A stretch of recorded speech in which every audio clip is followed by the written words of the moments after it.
Nagluto nga pala ako ng ginisang munggo dahil sobrang na-miss ko na to. Sabi nga nila, every Friday munggo day. Pero para sa akin, pag meron lang, ay nako, kahit every day. Tara, umpisahan na natin ang magluto. Dito sa ating mainit na wok, ilalagay lang natin itong nahiwa-hiwang maliliit na pork, mga about 3/4 cup. Lutuin lang natin hanggat sa lumabas yung kanyang natural oil. At pagkatapos, itatabi muna natin at saka magisa ng mga spices. Ilagay itong ating bawang. So, gisahin lang natin hanggat sa bumango at naging light brown. At saka idagdag na natin itong ating sibuyas. So, lutuin lang hanggat sa lumambot. Ayan po, paghalo-haloin lang. Timplahan ng kunting sea sauce. At naglagay din tayo ng lemongrass. So, nasa inyo na po kung lagyan niyo po. Pero okay lang kung wala.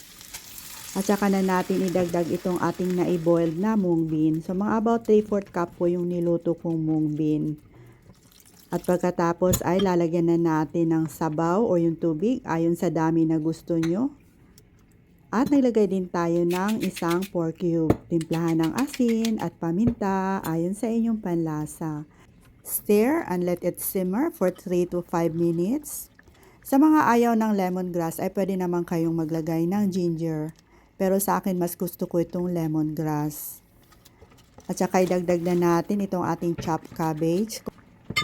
At itong spring onions. Nasa inyo na po kung anong vegetable ang ilalagay ninyo. Pwede din namang malunggay, spinach, or kahit ano, any leafy greens po.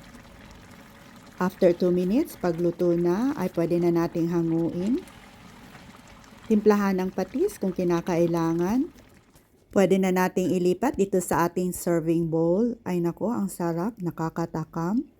Garnish with pork chicharon pag meron, pero masarap naman din po pag wala. At try nyo na din itong lutuin mga Ma'am Shay at siguradong magugustuhan nyo rin po. Tara, kain po tayo. Daghang salamat!